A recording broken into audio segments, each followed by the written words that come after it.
Welcome to today's show host series. I want to talk about something that is happening much more often now in podcasting than it was 5 years ago, 10 years ago, 2 years ago. And this is relevant because I was just at a client event this week in LA, and there was a lot of really cool talent and marketing executives at this event. And I was noticing when I was backstage that I heard one of the guests right before he was brought on stage. They were doing his intro, and he's an NFL player, he's a sports commentator, and he's a podcaster. Those were like the beats of his, log line that they were giving as they introduced him on stage. He's a very well-known, obviously, sports figure. But it was so relevant to me, and this is kind of how I wanted to lead into this video, that now very high-profile people like NFL athletes, ESPN sports commentators are also being introduced as podcasters. And this is a moment that has been 10 years, 20 years in the making, right? You've heard me say back in the day when I started working in podcasting, nobody knew what it was, and this certainly was very abnormal to introduce someone as a podcaster. Like that was a hobby thing. And most people didn't even know what it was, even if it was a hobby. And so I'm sure you can think of many, many high profile folks now who are introduced as podcasters, and everybody just gets it. They're like, oh, amazing, awesome. There's huge networks like iHeartRadio or Wondery, SiriusXM, who have built all of this talent and done all this marketing and promotion, so people now get it when someone is introduced as a podcaster. And the reason I wanted to make a quick video about this, you may be like, that's for famous people, Christine. Like, of course, like you're talking about celebritydom. But it marks a really significant chapter in podcasting and in being a on-demand media host, which is different than TV or radio, right?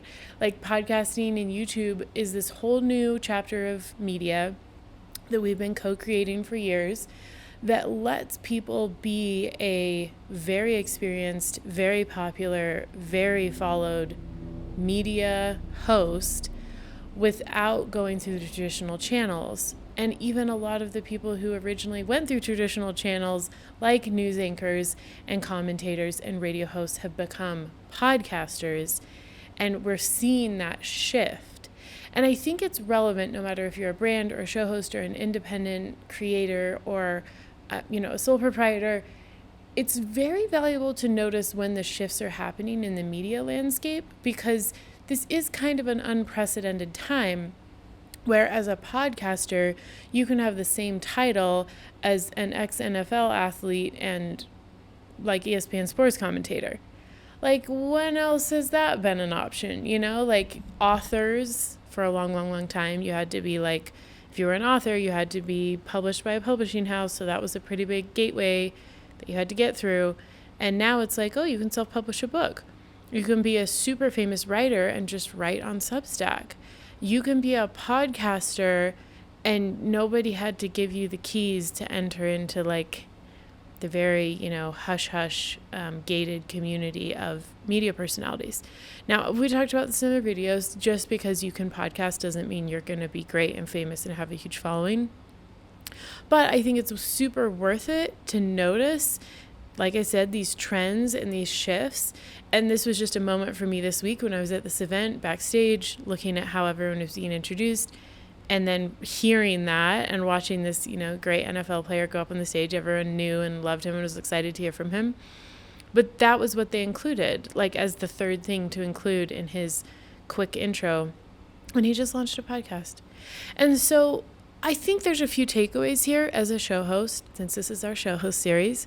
One is, if you are enjoying podcasting, if it plays to your strengths, if it supports your goals, if you're finding ways that it's working for you, you can now be assured that being a podcaster is just as noted and relevant and significant as being like an author or a public speaker or a thought leader. Like, podcasting has now kind of entered that realm. So it is something you should include in your bio. And it should be the thing you lead with, at least one of the main things that you lead with when you talk about your work or in your elevator pitch or all these little ways we talk about ourselves. Include podcaster, because people get it now. Like, the progress has been made, and like major celebrities are podcasters now. So I want you to just put that in your own psyche and maybe update your profiles, your bios, like if you haven't done this in a while, or your email signatures. I want you to really take it seriously that if you are a podcaster, whether you started this year or 2 years ago or 5 years ago, know that people get it now, and it's a very relevant, not title card, I'm lost the word, you know what I'm talking about. It is understood now, just like authors and speakers are understood, podcasters are now understood as like a real thing, legit. You've put a lot of work in, you've been recognized, you are a media host, but you're a podcaster.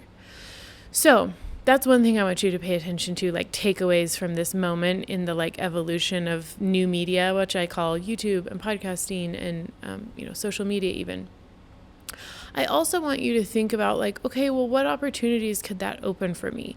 A lot of our clients at Worthwhile Media are also authors, and some of them best-selling authors, and some of them New York Times best-selling authors. So I've gotten a peek into that world through the years, because like any media that my client works on, and I include books as media, is relevant to like what we work on. And so I've seen a lot of clients go through that process, whether they've self-published or they've traditionally published, whether they've hit a bestseller list or not. And I know what a crazy and intense and wild and subjective road it is to become a best-selling author recognized by the New York Times or the Wall Street Journal or Amazon or USA Today or whatever.